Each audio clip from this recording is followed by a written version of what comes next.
పూరా local. So ప్రస్తుతం మనతో పాటు ఓయూ కాలేజ్ ఆర్ట్స్ కాలేజ్ యొక్క లెక్చరర్ మహేంద్ర గారు ఉన్నారు. ఆయనతో మాట్లాడే ప్రయత్నం చేద్దాం. సో రేపు ఎస్ఐఆర్ ప్రక్రియ అనేది తెలంగాణలో రాబోతుంది. బీహార్ అండ్ తమిళనాడులో సక్సెస్ఫుల్గా ఇంప్లిమెంట్ చేశారు.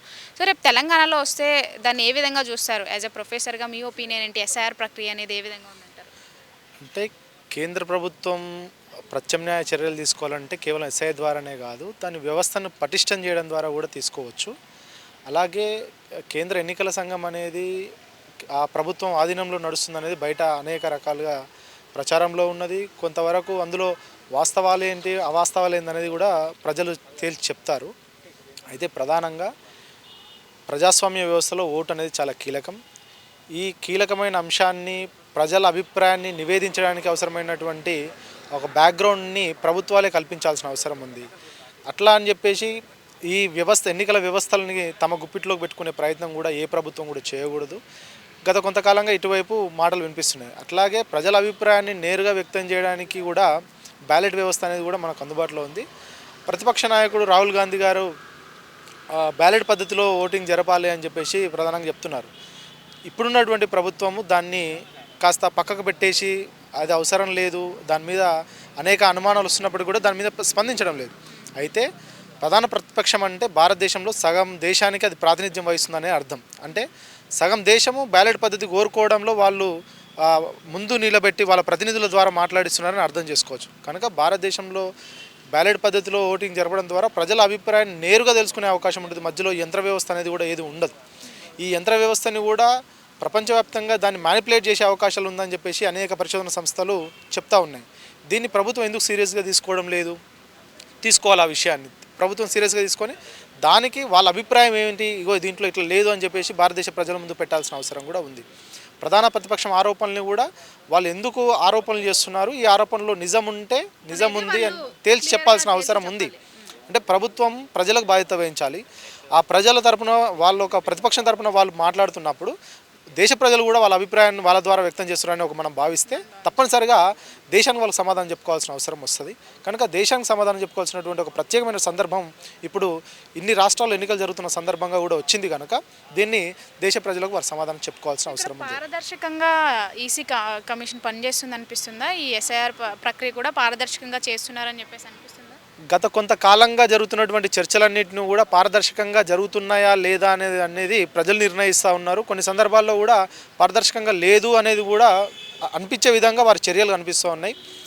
ప్రధాన ప్రతిపక్షదారులుగా ఉన్నటువంటి రాహుల్ గాంధీ లేవనెత్తిన అంశాలకి ఈసీ చెప్పే సమాధానాలు కుదరడం లేదు. గత కొంత ఎందుకు రేజ్ అవుతున్నాయి? అక్కడ ఒకవేళ వాళ్ళ ఎన్నికల వ్యవస్థనే ఉంటే ఈ వ్యవస్థ ఈ విధంగా తప్పు అని వాళ్ళు నిరూపించగలగాలి. ఆ ప్రయత్నం వాళ్ళు చేయకపోగా ఇతను చేస్తున్నాడు, రాజ్యాంగబద్ధంగా వ్యవహరించట్లేదు, విశ్వసనీయతను కోల్పోయే విధంగా మాట్లాడుతున్నాడు అని చెప్పేసి మాట్లాడుతున్నాడు. ఒకవేళ విశ్వసనీయతను కోల్పోయే విధంగానే రాహుల్ గాంధీ మాట్లాడితే అతని మీద చర్యలు చేసుకోవడానికి అవకాశం ఉంది. దీని మీద పార్లమెంట్లో చర్చ చేయవచ్చు. పార్లమెంట్లో చర్చ చేయడానికి ప్రత్యేకంగా వాళ్ళకు ఒక సమయం కేటాయిస్తే ప్రతిపక్ష నాయకులు ఏ విధంగా మాట్లాడుతున్నారో వాళ్ళు చెప్పినటువంటి వాస్తవాలు ఏంది అవాస్తవాలు ఏంది, వాళ్ళు వాళ్ళ దగ్గర ఉన్నటువంటి డాటా ఏమిటి, వాళ్ళు ఇట్లా మాట్లాడడానికి కారణం ఏమిటి, ఆ డాటా నిజమైందా అబద్ధమైందా అనేది కూడా పార్లమెంట్ సాక్షిగా తేల్చాల్సిన అవసరం ఉన్నది.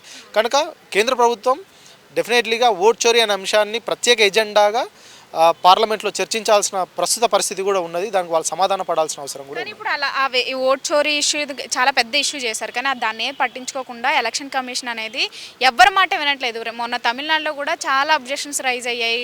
స్టేట్ గవర్నమెంట్ నుంచి వ్యతిరేకత వచ్చినా కానీ అవేం పట్టించుకోకుండా ఈ ఎస్ఐఆర్ ప్రక్రియ అనేది పూర్తి చేసింది. సో రేపు తెలంగాణలో కూడా అదే విధంగా చేస్తే మీరు ఎన్ని అబ్జెక్షన్స్ రైజ్ చేసినా కానీ అవేం పట్టించుకోకుండా అదే పద్ధతి చేస్తే మీరే అంటే ఏ విధంగా చూస్తారు దీన్ని? అంటే ప్రజల తరపున వస్తున్నటువంటి అంశాలను కానీ ప్రధాన ప్రతిపక్షాల ద్వారా కానీ ఇతర రాష్ట్రాల అంటే బీజేపీ ఇతర రాష్ట్రాలు ఉన్నాయి, అక్కడ కాంగ్రెస్ కానీ ఇతర రాష్ట్ర పార్టీల చేతిలో ప్రభుత్వాలు ఉన్నాయి. వాళ్ళు రేజ్ చేసినటువంటి విషయాలని పక్కా పరిగణలోకి తీసుకోవాలి. ఎందుకనంటే కేంద్ర ఎన్నికల సంఘం అనేది రాజ్యాంగ వ్యవస్థ అయినప్పటికీ రాజ్యాంగ వ్యవస్థ నేరుగా ప్రజలకు ప్రాతినిధ్యం వహించాలి, నేరుగా వాళ్ళకు బాధ్యత వహించాలి, వాళ్ళకి సమాధానం చెప్పగలగాలి. మేము ఎందుకు చేస్తున్నాం, ఇగో ఈ పద్ధతిలో చేస్తున్నాం, దీని ద్వారా ఓట్లలో ఇంత పారదర్శకత వచ్చే అవకాశం ఉన్నది, కనుక ప్రజల నుంచి మద్దతును కూడగట్టుకొని వాళ్ళు చేయాల్సిన అవసరం ఉన్నది. వాళ్ళు ఆ విధంగా చేయకుండా కేవలం అంటే ప్రతిపక్షాల ద్వారా ప్రజల గొంతు వచ్చినప్పుడు కూడా దాన్ని లెక్కలోకి తీసుకోకుండా చేయడం అనేది పారదర్శకత ఎక్కడో లోపిస్తుందా అనేది దాని పని విధానం మీద ప్రజలకు నమ్మకం కోల్పోయే పరిస్థితి కూడా వస్తున్నది. కనుక వాళ్ళు చేసే చర్యలు కూడా ఒకసారి ఆత్మవిమర్శ చేసుకోవాలి. వాళ్ళైనా కేంద్ర ఎన్నికల సంఘము ఎంత రాజ్యాంగబద్ధ సంస్థ అయినప్పటికీ కూడా రాజ్యాంగానికి ప్రాతినిధ్యం వహిస్తున్నప్పుడు ప్రజలకు కూడా సమాధానం చెప్పాలి. ఎందుకు జరుగుతుంది ఈ విధమైన విషయాలన్నింటినీ కూడా ప్రజలకు క్షుణ్ణంగా వివరించాల్సిన బాధ్యత కూడా వాళ్ళ మీద. అవన్నీ దాటి వచ్చేసి ఇప్పుడు సెకండ్ ఫేజ్ నడుస్తుంది. ఇప్పుడు తెలంగాణ రేపు ఆల్రెడీ ఎలక్షన్ కమిషన్ కూడా డిసైడ్ అయ్యింది, బిఎల్ఓలతో మాట్లాడింది, ఎక్కడ ఏ ప్రాంతాల్లో ఎలా చేయాలని చెప్పేసి 1 మంత్ పీరియడ్లోనే ఇదంతా ప్రక్రియ అనేది పూర్తి చేసామని చెప్పేసి అంటున్నారు. సో ఇంకా మనం ప్రత్యేకంగా వాళ్ళని వెళ్ళి కన్సర్న్ చేయడం, వాళ్ళు వచ్చి మనకి ఆన్సర్ చేయడం అనేది ఏమి ఉండదు. డైరెక్ట్ ఇప్పుడు ఇక్కడ ఆ ప్రక్రియ అనేది తెలంగాణలో కూడా అమలైపోద్ది. సో దీన్ని అసలు ఏ విధంగా చూస్తారు? ఓకే, అమలైనా పర్లేదు, కరెక్ట్గా చేస్తుంది, చెయ్యాలి అని చెప్పేసి చెప్తూ ఉంటారా దానికి? అంటే గత ప్రభుత్వాల సమయంలో కావచ్చు, గత 10 సంవత్సరాల నుంచి చూస్తుంటే కేంద్ర ఎన్నికల సంఘం పనితీరు పట్ల అందరికీ అనుమానాలు ఉన్నాయి. ఇప్పుడు టీచర్లుగా మాకు అక్కడక్కడ చదువుతున్న వాళ్ళుగా, ఆలోచిస్తున్న వాళ్ళుగా, తెలంగాణ పౌరుడిగా కూడా నాకు కూడా అనుమానాలు ఉన్నాయి.